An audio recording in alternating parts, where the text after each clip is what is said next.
Movie critic Diva Velez hated The Watchmen because it was too accurately done.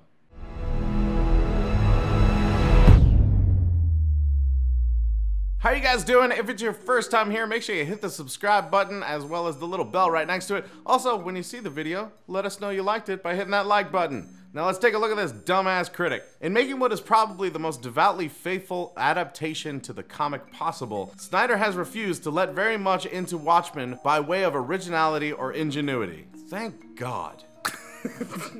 Zack Snyder decided to take the source material and put it on screen. Well.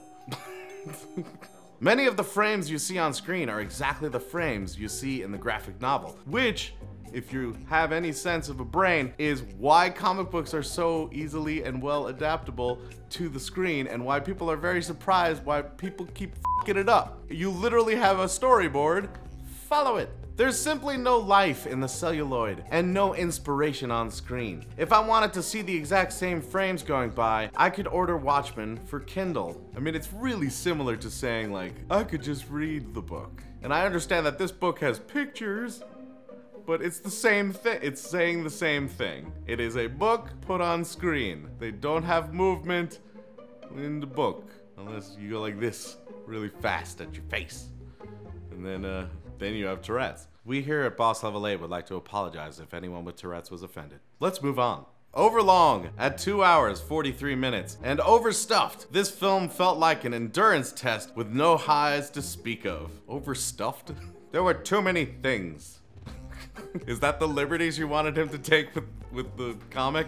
Just taking shit out? Mr. Snyder, you didn't use your creativity. What do you mean? You didn't take stuff out. The dialogue that was so wonderful in the comic sounds flat and droning when acted, and in some cases, acted badly. So the words that were written as dialogue worked in the comic but don't work when spoken? They're in speech bubbles. They're meant to be spoken. I understand if it was a thought bubble. You're like, you know, they shouldn't have spoken that. Yeah, because it's a thought. Unlike 300, there was no feeling of impact or danger, and it simply was a different story.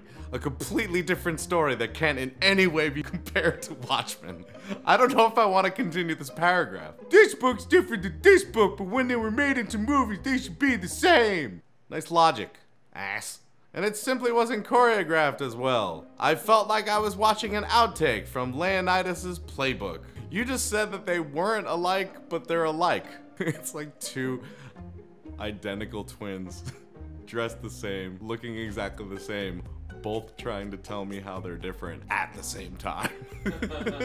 Billy Crudup's mind-numbingly flat delivery of the omniscient former human Dr. Manhattan just made me wish I'd opted for a root canal rather than sit through his excruciatingly long flashback. How did you want it delivered? Yeah, just have him walk out and just be like, I'm Dr. Manhattan, hey, look at that dong. Then you would have said it's too much like 300. This is Sparta! Yes! Leonidas slay! The Nebuchadnezzar, nice. The Nebuchadnezzar Night Owl held none of my interest. I don't know how Patrick Wilson could have made anything out of him, but it might have been nice for him to try. I do like that you're like, this character's shit, but it would have been nice if he at least tried to make this character not shit. That's the translation of what you just said. Awesome. The three standout performances are Jackie Earle Haley, utterly perfect as the snarling misanthrope Rorschach. Jeffrey Dean Morgan as the power-drunk, morally corrupt comedian chews his scenes with gusto and is more sympathetic than the comic allows. And Dr. Manhattan's giant blue CGI penis, possibly the most inspired work in the film. You can't say Zack Snyder didn't take some liberties and creativity with that thing. All 300 of it. So you weren't a fan of Dr. Manhattan's dialogue, but you were a fan of his log? This is penis.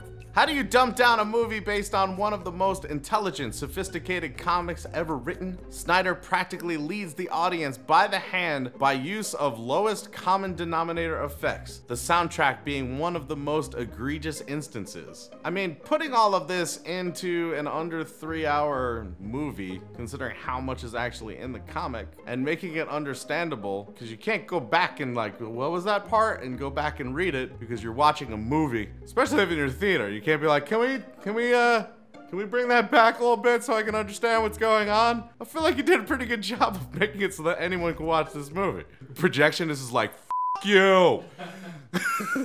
And then he just keeps re-looping the penis over and over and over again. He's like, you like your damn movie now? You understand this plot point? It's pointing right at you. Don't see that shit in 3D. To have actually played Bob Dylan's The Times They Are A-Changin' over the history of the Watchmen flashback. Another scene in Vietnam has Janis Joplin's Me and Bobby McGee blaring in a bar. A Muzak version of Tears for Fears' Everybody Wants to Rule the World underscores a meeting of corporate heads and possible bad guys. And worst, Leonard Cohen's Hallelujah during a Night Owl Silk Spectre sex scene was corny to the point of insulting. I'm insulted by that too. How dare they effectively use music to set a tone while also making it so that you understand the context of what you're watching, because these are incredibly common and well-known songs that people know, so that it makes that's effective.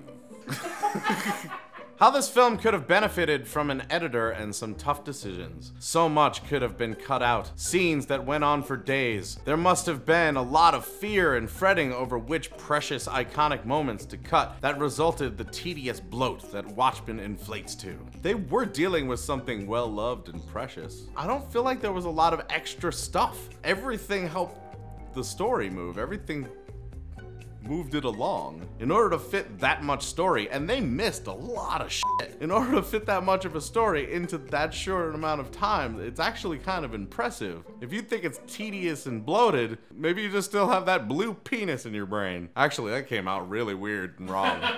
Instead of the film having any sort of signature or voice, it's a color by numbers job. I think Snyder was truly afraid not to throw in the baby, the bathwater, and the kitchen sink for fear of his film becoming the target of hate for legions of Watchmen fans. He should have risked it. Respect and authenticity is what you're saying he should have thrown out the window, just so that he could have some creativity with it. The guy changed the ending. He changed the end of one of the most well-loved stories that has won tons of awards and has a huge fan base. And most of the fans that I talked to were like, that was a good ending. That was a good change. I'm not even mad. That's a fucking feat.